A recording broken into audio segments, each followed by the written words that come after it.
요한복음이라고 붙였을까요? 아, 예, 예. 아, 그게 안 켜지는 모이네요. 요한은 우리 총각도 이쪽으로 오세요. 여기 정진 씨가 옆으로 조금 해줄래요?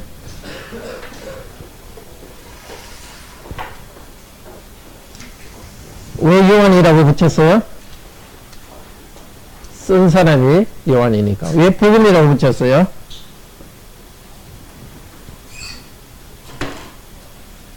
왜 복음? 네. 복된 이야기니까 그렇죠. 네. 이야기하세요, 여러분. 특히 정교동 학생들이 많이 이야기하세요. 복음이긴 하지만 그는 예수님에 대한 역사라고 할 수 있어요. 이게 성경, 신약에 나온 역사가 두 개인데, 하나는 예수님에 대한 역사고, 두 번째는 예수님의 제자에 대한 역사. 그게 뭐라고 그러죠? 사도행전. 예. 근데 예수님에 대한 역사 이야기는 몇 권이죠? 예, 4권. 그 중에 마태, 마가, 누가, 요한은 많이 비슷해요. 그래서 이 세 가지는 뭐라 그러죠? 한번 중고등부 대답해 볼까요? 관점이 비슷하다고 해가지고 세 개는 공관복음이라 그래요. 관점이 비슷해요. 근데 요한은 이거하고 확실히 달라요. 다른 앞쪽 이야기는 이야기 중심인데 요한은 설교 중심이에요. 그러니까 예수님이 태어난 이야기도 마리아에게 태어났다 그런 이야기 해요? 안 한다고요. 그 실제로 일어난 일이 일어날 때에 영적으로 무슨 일이 일어나는 걸 중심으로 써요. 그것의 의미를 중심으로 써요. 그리고 네 복음서 중에 요한복음은 아마 제일 늦게 기록됐을 거라고 봐요. 대개 다른 복음서는 AD 70년 전에 기록되는데 요한복음은 아마 80년대. AD는 안노 도미노스. 안노는 해고 도미노. 예수님의 해. 예수님이 태어난 지 한 80년대에 썼어요. 요한복음의 특징은 1장에서 12장까지 하고 13장에서 끝까지가 딱 달라요. 혹은 1장에서 11장으로 볼 수도 있어요. 근데 앞쪽 부분은 뭐에 대해서 썼냐면 예수님의 기적 이야기를, 표적 이야기를 중심으로 써요. 그리고 11장, 12장부터는 십자가 이야기를 중심으로 쓰고 있어요. 그거 보면 뭔지 알 수 있죠? 예수님이 행했던 표적과 기적 중에 제일 중요한 표적과 기적은 뭐죠? 십자가예요. 그러니까 지금도 우리는 자꾸 표적과 기적을 많이 보고 싶은데 제일 큰 기적은 예수님의 십자가예요. 앞쪽 부분에도 기적을 행하면서 가르쳤고 요한복음의 뒤쪽 부분에도 십자가에 돌아가시면서 가르쳐 주셨어요. 그리고 앞쪽 부분 1장에서 12장이나 11장까지는 여러 사람들을 대상으로 가르쳤고 그 다음에 뒤쪽 부분은 제자들을 중심으로 가르쳤어요. 그런 차이를 알겠죠? 네. 그리고 요한복음의 특징은 앞쪽에 보면 전체가 절기를 중심으로 가르쳤어요. 유대인의 세 가지 절기가 있죠. 중년 명절. 그때는 모든 사람들이 예루살렘에 들어가서 명절을 지켜요. 우리 중고등부 학생 대답해 볼까요? 제일 처음 있는 게 유대인 달력 1월 넣어서 소리나게 한번 대답해 보세요. 6월절에서 바로 시작, 1월절. 그럼 6월절이 지난 다음에 오순절, 수는 10일이거든요. 50일 지난 다음 한 3월쯤 돼서는 무슨 절기? 오순절이라고 맵추절이라고 하고 칠칠절이라고 해요. 그 다음에 한 유대인 달력을 한 7월쯤 되면 또 뭐죠? 초막절입니다. 예, 외우세요. 6월절, 오순절, 그 다음에 초막절. 초막절은 장막절이라 하게 돼요. 그러니까 그걸 중심으로 가르쳐요. 주로 6월절을 중심으로 계속 6월절에 이야기하고 중간에 초막절 이야기도 나옵니다. 그러니까 전체 절기 중에서 제일 강조되는 명절이 뭐죠? 6월절. 6월절에는 뭘 하죠? 6월절 어린 양을 잡거든요. 그러니까 6월절 명절 어린 양으로서 예수님께 오셔서 다 이루었다는 것을 나타내 줍니다. 자, 1장부터 봅시다. 1장 우리 제목 한번 읽읍시다. 1장 시작. 삼위일체 하나님의 영광과 사랑을 전달하시는 그리스도를 믿어라. 1장의 1절에서 18절이 서론입니다. 1절에 같이 읽읍시다. 시작. 태초에 말씀이 계시니라. 이 말씀이 하나님과 함께 계셨으니 이 말씀은 곧 하나님이시니라. 창세기 1장 1절은 뭘로 시작해요? 태초에 하나님이 천지를 창조하신다. 그러니까 요한복음도 태초 창세기 이야기부터 시작해요. 태초에 말씀이 계셨는데, 자 2절 3절 읽읍시다. 그가 태초에 하나님과 함께 계셨고 만물이 그로 말미암아 지은 바 되었으니 지은 것이 하나도 그가 줍시된 것이 없느니라. 태초에 하나님이 천지를 창조하시니라. 창세기 1장 1절에서 창세기 1장에 있는 것을 좀 더 자세히 설명해줘요. 창세기 1장에서 좀 자세히 설명 안 했는데 나중에 하나님께서 우리가 사람을 만들고 이런 이야기가 나오거든요. 창세기 1장 28절에. 그래서 하나님께서 성부, 성자, 성령 하나님으로 계셨다는 걸 이미 창세기부터 나와요. 근데 요한복음 더 분명히 말씀이 빛이 있어라 하고 하나님이 말씀하셨죠. 그 말씀할 때에 말씀이신 아들 하나님이 함께 있었다고 말하는 거예요. 그래서 요한복음은 지금 말씀이죠. 우리에게 주는 말씀이잖아요. 말. 근데 이 말에 대해서 신중하라는 거예요. 말씀은 말만 있는 것이 아니라 말과 함께 말씀님이 계셨던 거예요. 네? 말씀도 있었지만은 말하는 말씀님, 아들 하나님이 계셨던 거예요. 자, 그분이 온 세상을 창조하셨어요. 그리고 6절에서 13절은 이 말씀님을 믿으면은 하나님의 자녀가 돼요. 근데 말씀님에 대해서 그분이 직접 말하기 전에 7절에 보면은 6절 7절에 보면 요한이라는 사람을 미리 보냈어요. 그래서 이 말씀님에 대해서 말을 해서 준비를 시켰고 그 다음에 말씀님이 왔어요. 9절 10절에 보면 왔는데 11절 자기 땅에 오매, 특별히 세상에 왔지만 세상 중에서도 자기 땅 어디죠? 말씀님의 하나님의 원래 땅, 특별한 땅이 뭐죠? 구약에서 이스라엘 땅에 온 거예요. 베들레헴에 태어난 거예요. 그런데도 자기 백성은 받아들이지 않았어요. 그렇지만은 우리 12절 13절 아주 중요하니까 같이 읽어봅시다. 영접하는 자 곧 그 이름을 믿는 자들에게는 하나님의 자녀가 되는 권세를 주셨으니 이는 혈통으로나 육정으로나 사람의 뜻으로 하지 아니하고 하나님께로서 난 자들이니라. 예수님이 세상에 오셨는데 많은 유대인들은 받아들이지 않았지만 받아들인 사람이 있어요. 믿은 사람이 있어요. 그 사람들은 하나님의 자녀가 되었어요. 이스라엘 사람들이 우리는 아브라함의 자손이다. 그래서 하나님의 백성이다 했는데 하나님의 백성들은 말씀님으로 오신 예수 그리스도를 믿을 때 하나님의 백성이 되는 거예요.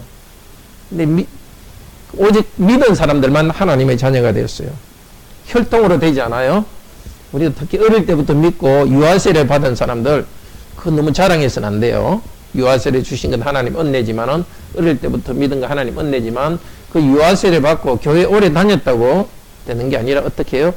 믿어야 돼요. 말씀을 배워야 되고 말씀을 믿어야 되는 거예요. 그래서 말씀님이라 그러는 거예요. 말씀을 배울 때 생각만 있는 것이 아니라 그 말씀과 함께 말씀님이 계시니까 받으면은 하나님의 자녀가 돼요. 자, 그 중요한 은혜를 14절부터는 좀 더 자세히 말해줘요. 우리 그 1의 3분의 9절에서 18절에 했는데 9절이나 14절에서 18절입니다. 14절이 너무 중요해요. 같이 읽어봅시다. 14절 말씀이 육신이 되어 우리 가운데 거하심에 우리가 그 영광을 보니 아버지의 독생자의 영광이요 은혜가 진리가 충만하더라. 우리가 생각할 때는 이게 아무것도 아닌 것 같지만 그때는 이게 너무나 놀라서 사람들이 2000년 전에는 많은 사람들이 눈이 동그래졌을 말씀이에요. 육신이란 것은 사람에 대해서 말할 때도 제일 나쁘게 말하는 게 육신이에요. 육신의 정욕. 그러니까 사람의 죄가 있고 죄악을 향해 나아가는 게 육신이에요. 그 때문에 옛날에 이때 플라톤주의, 특히 신플라톤주의가 이렇게 막 그때 사상으로 많이 유행했거든요. 거기서는 이데아의 세계, 정신세계만 좋고 물질세계는 아주 악하다 생각한 거예요. 그래서 신은 이 물질세계와 관계없다고, 이제 그 사람도 하나님 몰랐지만 신이 있다고는 믿었거든요. 이 신은 이 물질세상과 관계없고, 신이 세상을 창조할 때도 직접 세상을 창조 안 하고 어떤 반점 신이라는 걸 창조해가지고 그걸 통해서 물질을 만들었다. 이렇게 물질을 하여튼 멀리 한다고 생각했는데, 죄가 있는 사람의 몸으로 됐다는 이 말은 도대체 이해할 수 없었던 거예요. 그러니까 예수님은 말씀님은 죄는 없으시지만 죄가 있는 사람, 죄의 유혹을 받는 사람의 몸으로 오신 거예요. 이게 참 중요해요. 오늘도 예수님은 우리에게 깨끗하고 착하게 살고 어릴 때부터 거짓말도 안 하고 그런 사람들만 찾아오는 게 아닙니다. 오히려 죄를 짓고 거짓말도 하고 남은 모르지만 그런 것이 있는 사람들, 또 그것 때문에 나는 이래서 제대로 살 수 있을까 하는 사람들, 죄인들을 찾아오신 거예요.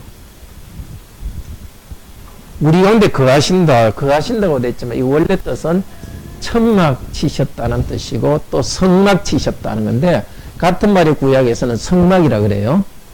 건물로 짓기 전에 하나님이 계신 건 성막이에요. 그러니까 말씀님이 우리 가운데 성전이 돼가지고 거하신 거예요. 지금은 우리가 교회가 있죠, 교회.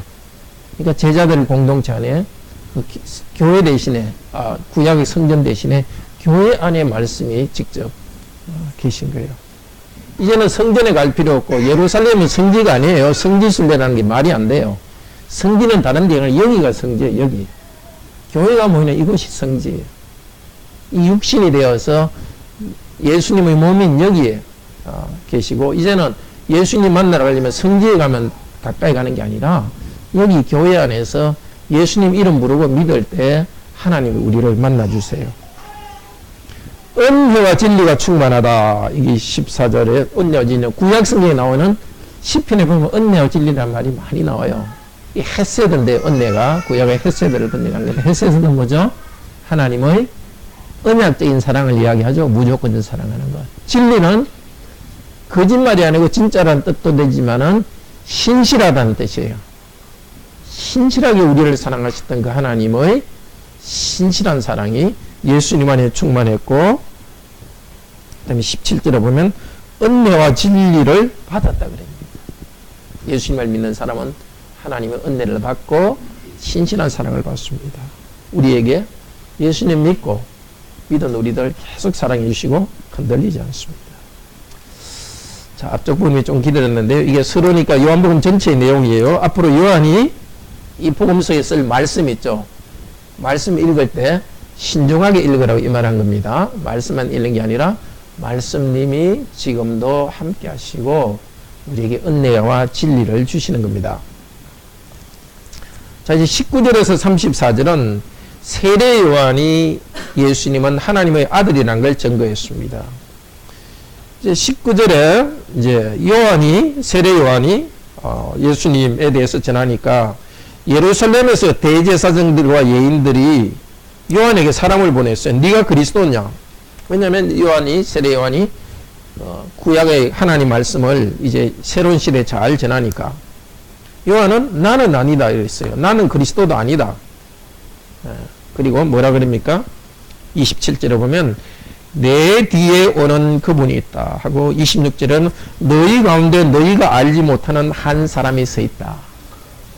세례 요한이 요단강에서 여러 사람에게 세례를 주는데 그 가운데 예수님이 서 있다는 거예요. 근데 그분이 내 뒤에 오시는데 나는 그분의 신들매, 신발끈도 풀지 못하는 거리라 했어요. 근데 요한이 세례 주는 장면은, 예수님께 세례 주는 장면은 설명 안 하죠. 이게 요한복음의 특징이에요. 마태, 마가, 누가복음에서는 실제 요한이 세례 주는 장면이 있는데 요한복음은 이제 그런 마태마가 누가복음을 다 읽었던 걸로 생각하고 있는 거예요. 우리 교회 성도는 지금 마태마가 누가복음 다 읽었잖아요. 다 읽은 사람들한테 그럼 예수님의 세례가 무엇인가를 뜻을 가르치는 거예요. 의미를 가르칩니다. 그리고 요한이 증가합니다. 29절 같이 읽읍시다. 이튿날 요한이 예수께서 자기에게 나옴을 보고 가로되 보라 세상 죄를 지고 가는 하나님의 어린 양이로다. 예수님을 보고서 하나님의 어린 양, 6월절 어린 양으로서 우리 죄를 위해서 희생제사로 오신 분이라고 처음부터 증거했어요. 요한이 어떻게 알았냐? 31절에 보면 나도 몰랐는데 32절에 내가 세례를 줄 때 성령이 비둘기같이 하늘로부터 내려왔다. 그러니까 지금 세례 주는 장면은 이야기 안 하고 세례를 준 다음에 요한이 알았다는 거죠. 성령님이 하늘에서 내려오는 것을 봤고 이 예수님은 예수라는 이 청년은 하나님의 어린 양이라는 걸 알았다는 거죠. 그러니까 다른 마태, 마가, 누가에서는 예수님 세례 준 바로 다음에 예수님이 하나님 어린 양이라는 그런 말을 쓰지 않아요. 세례 요한이 그 말을 했겠지만은 앞쪽 세 가지 공간 복음에서는 그 말은 안 해요. 그런데 이 세례 요한 복음에서는 하나님의 어린 양이라는 세례와 관련해서 그 말을 합니다. 왜 그럴까요? 세례는 원래 더러운 사람이 씻는 거잖아요. 죄 없는 사람은 세례 안 받거든요. 그래서 예수님은 죄를 짊어져 가지고 우리처럼 죄인이 대해 세례받았고 예수님이 세례받은 그것이 사실은 하나님의 어린 양으로서 십자가에 달려 돌아가실 것에 대한 증거예요. 자, 이제 35절부터는 예수님께서 제자들을 부르는데 안드레와 그 37절에 보면 요한의 제자가 이제 예수님한테 따라갔어요. 제자가 되었어요. 근데 예수님한테 간 제자 중에 한 명이 40절에 보면 베드로의 동생 안드레예요. 베드로는 또 자기 형, 안드레는 자기 형 베드로를 또 예수님께 데려가서 제자가 됐어요. 그 다음에 43절 보면 또 빌립과 안드레도 또 예수님의 제자가 됐어. 다 어디 출신이에요? 벳세다 출신이에요. 벳세다 출신. 벳세다는 그 갈릴리 호수 근처입니다. 우리로 치면 저 한경도 시골 꼴짝인 거예요. 예수님께서 태어나실 때도 갈릴리 안 더운 곳에 나사렛에서 태어났지만 제자들도 아주 그 산골에 많이 배우지 못한 사람을 갖다가 제자로 삼았습니다. 그리고 이제 나다나엘을 제자로 삼는데 나다나엘에게 무슨 말을 하느냐? 자, 41절 읽어봅시다. 1장 41절. 또 가라사대 51절입니다. 1장 51절. 또 가라사대 진실로 진실로 너희에게 이르노니 하늘이 열리고 하나님의 사자들이 인자 위에 오르락 내리락 하는 것을 보리라. 구약에 이거 생각나요? 하늘이 열리고 천사가 오르락 내리락 한 거. 한번 이야기해 보세요. 좀 어디에 나오죠? 예, 야곱이 여기 나오죠. 예? 그 야곱이 그걸 봤는데 그 야곱이 본 것은 앞으로 예수님에 대한 이야기를 미리 보여주는 거예요. 하늘과 땅이 연결되는 이야기. 하늘에 계신 예수님이 내려와서 이제 땅에 계신데 지금 이제 하늘이 열린 거예요. 근데 앞으로도 하늘이 열리고 천사들이 오르락 내리락 하는 걸 볼 것이다. 이 뭘 이야기하겠죠? 성령님이 다시 이제 오셔서 더 이렇게 하나님의 은혜가 세상에 올 것이고 이제 또 예수님 재림할 때는 더 이제 하늘과 땅이 연결될 때를 미리 보여주고 있습니다. 그러니까 예수님께서는 처음 이야기하시면서 하늘이 열린다는 이 말 속에서 옛날부터 조금씩 하나님 백성들에게 하늘이 열린 것들을 예수님이 다 더 그걸 완전히 이루었고 그 다음에 예수님이 이미 이루은 것이 앞으로도 성령님이 오시고 예수님 재림에 의해서 천사가 하늘에서 오르락 내리락 하고 마지막 재림 때는 이제 하늘이 높이 있는 게 아니라 하늘과 땅이 하나 되는 그 시대가 있다는 걸 보여주는 거예요. 지금 우리는 그 시대를 향해 나아가고 있죠. 성령님 안에서 예수님을 하나님을 만나고 이제는 이제 하늘이 땅에 내려와서 새하늘과 새 땅을 향해서 나아가고 있습니다. 2장 제목 읽어봅시다. 첫 번째 표적, 그리스도를 믿음에서 오는 풍성함, 십자가에 달려 죽고 부활하신 그리스도를 믿음으로 참된 예배. 자, 이제 요한복음은 계속 표적과 예수님의 설교가 계속 연결됩니다. 그래서 지금 첫 번째 표적인데, 요한복음 기적이라 말 안 하고 표적이라 말을 써요. 표적은 다른 말로 하면 표예요. 우리 그 성례를 뭐라 그러죠? 성례는 복음 약속의 무엇과 무엇? 표와 인이죠. 그 복음 약속의 표 할 때 그거 같은 말이에요. 그러니까 빵과 포도주는 표인데 실제는 뭐가 연결되어 있는 거죠? 실제가 예수 그리스도의 살과 피, 예수 그리스도가 실제로 연결되어 있죠.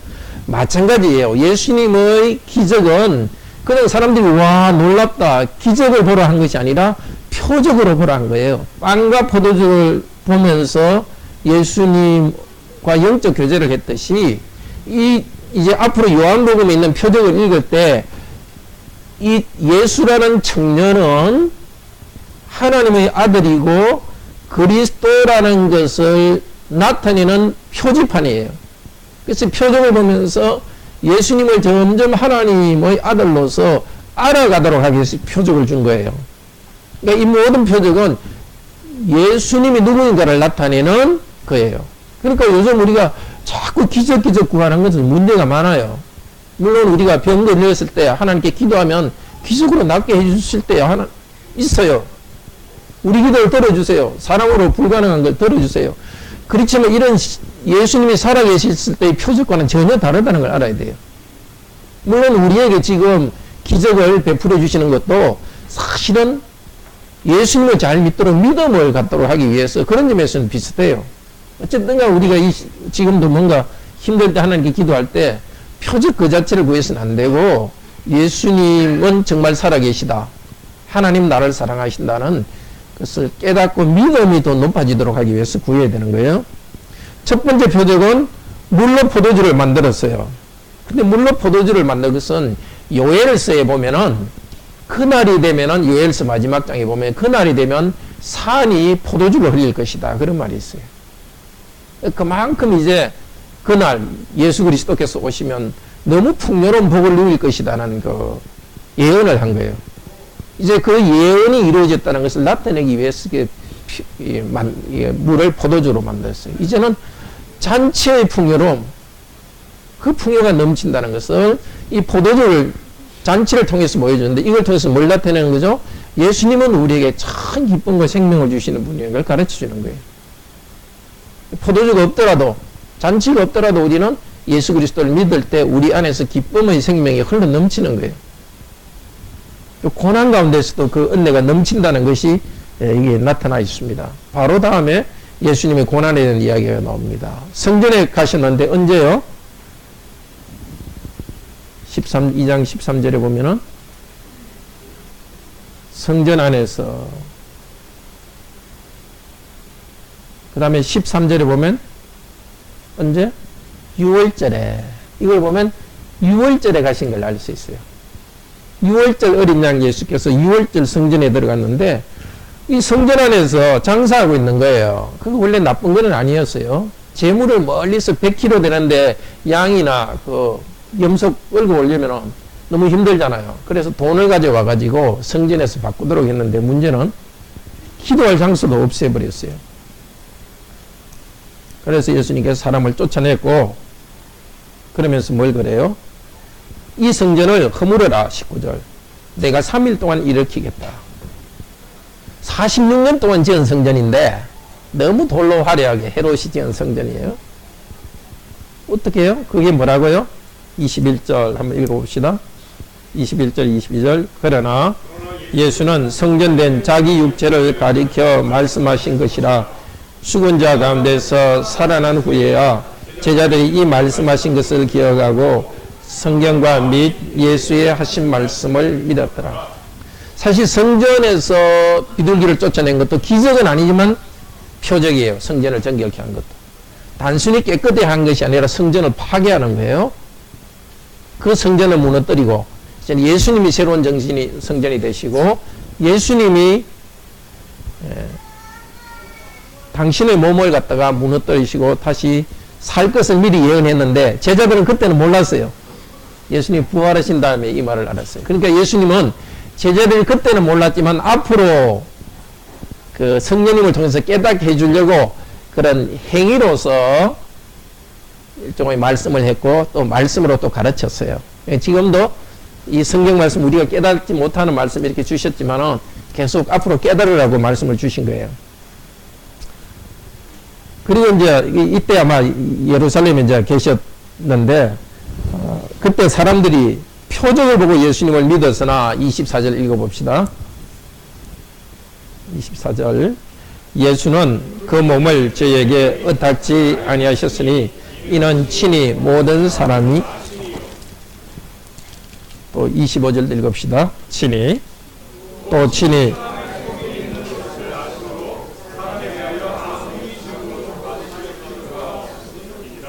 네. 예수님께서는 그 몸을 저에게 의탁하지 않았다 이렇게 합니다. 의탁한다는 말은 사실은 정확히 말해서 23절에 나오는 믿었다는 말과 똑같은 겁니다. 사람들은 예수님을 향해서 믿었어요. 근데 예수님은 사람들을 믿지 않았어요. 굉장히 중요합니다. 사람들이 예수님을 믿어야지 예수님이 사람들을 믿으면 안 돼요. 우리도 마찬가지입니다. 예수님을 믿어야지 사람을 믿으면 안 돼요. 물론 사람들을 신뢰해야 되지만은 여기 믿는다는 뜻은 예수님을 신뢰하듯이 그렇게 사람들을 믿으면 안 돼요. 여러분 얼음이 얼었는데 그 얼음이 두꺼운 줄 알고 거기 밟으면은 얇은 얼음에 물이 빠져버리잖아요. 여기 있는 모든 사람들은 목사님 저를 포함해서 믿음의 대상은 아니에요. 사람에 대해서는 사랑의 대상이에요. 우리가 자꾸 그런 잘못에 빠져야 어떤 사람이 너무 좀 훌륭해 보이니까 자꾸 그 사람을 믿어요. 그 사람한테 가면 모든 게 해결될 것 같고 우리는 사람에 대해서는 신뢰는 하더라도 믿으면 안 돼요. 사람에 대해서 우리가 해야 될 일은 사랑하는 거예요. 그래서 모든 사람에 대해서 내가 어떻게 사랑할까 이렇게 해야 되고 배우기는 해야 되지만은 사람을 그렇게 믿는 거는 정말 여러분들 더 잘해야 돼요. 그렇게 하면 안 돼요. 혹시 뭐 오늘 1, 2장 한 거 질문이 있습니까? 잠깐 질문 있으면 질문 듣고 뒤에 거 전체를 한번 보고 마치려고 합니다. 아침에 일찍 오신 분은 조금 졸리기도 하죠. 없으면은 3장 봅시다. 3장은 첫 번째 설교입니다. 거듭나야 하나님 나라에 들어간다. 니고데모가 예수님께 찾아왔을 때 그때 예수님이 말하십니다. 3장 6절 읽읍시다. 육으로 난 것은 영이요 성령으로 난 것은 영이니 내가 내게 거듭나야 하겠다는 말을 기이 여기지 말라. 하나님 나라에 가려면 거듭나야 돼요. 다시 태어나야 돼요. 우리 모두 한 번 태어났죠. 하지만 성령으로 다시 태어나야 돼요. 영적인 태어남이 있습니다. 어떻게? 예수님을 믿을 때 성령께서 우리를 다시 태어나게 해요. 다 여러분 다시 거듭나야 됩니다. 거듭나지 않으면 하나님 나라에 못 들어갑니다. 거듭나는 것은 말씀님을 믿을 때 다시 태어납니다. 근데 그렇게 하면서 예수님께서 13절에 이야기합니다. 13, 14절 읽읍시다. 하늘에서 내려온 자, 곧 인자 외에는 하늘에 올라간 자가 없느니라. 모세가 광야에서 뱀을 든 것 같이 인자도 들려야 하리니. 자, 올라간다는 것, 하늘로 이제 올라가실 거예요. 하늘에서 내려온 말씀님, 예수님이니까. 근데 하늘로 올라가기 전에 어디로 올라가요? 첫 번째는 십자가에 들려야 한다 그랬어요. 예수님 벌써부터 이렇게 예수님은 십자가에 죽으시고 부활하셔서 하늘로 올라간다는 이야기를 했어요.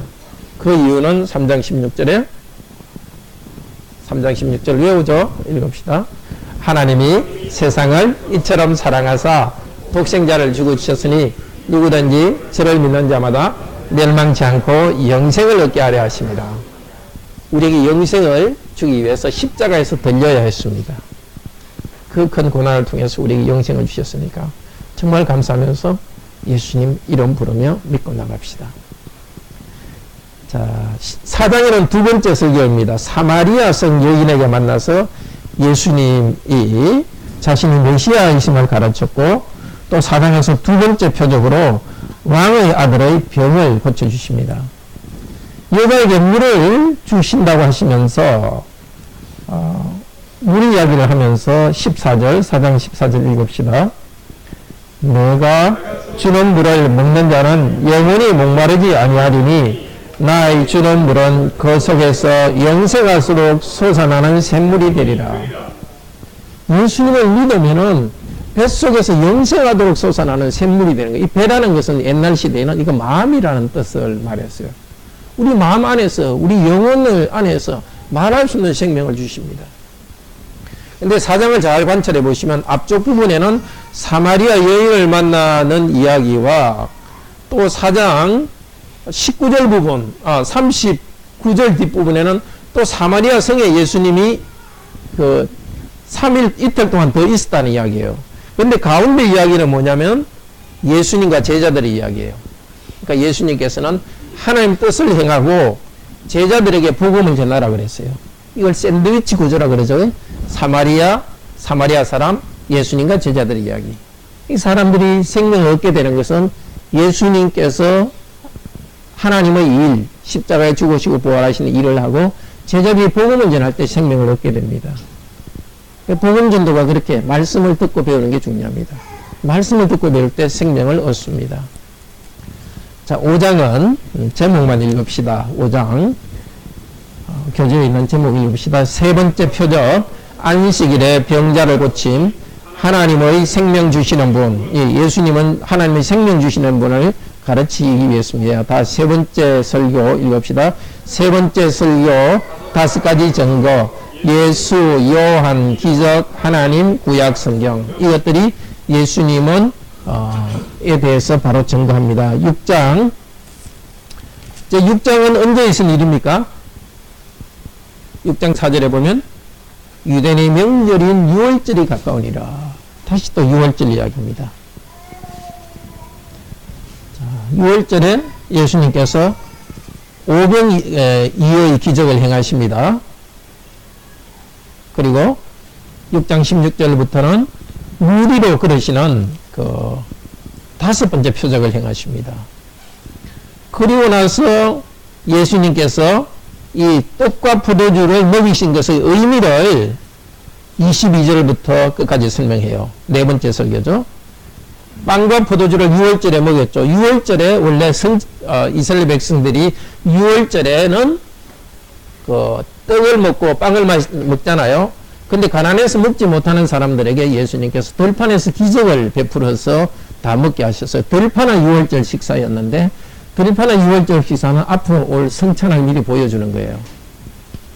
이 그냥 구약의 6월절 떡과 포도주가 아니고 이것은 나의 피다, 나의 살이라 이야기해서 이미 성찬을 이야기해 주는 거예요. 그래서 사람들은 그냥 먹여주니까 좋아서 하는데 예수님 너희들 먹는 거 신경 쓰지 말고 먹는 것의 의미를 바로 알아라. 이 땅에서 먹어야 살지만은 참으로 영생하도록 있는 양식, 말씀을 듣고 나를 믿어서 영생하라고 이야기했습니다. 예수님이 이것이 내 살이다, 피다 이렇게 너무 어려워가지고 사람들이 60절 한번 읽어봅시다. 6장 60절.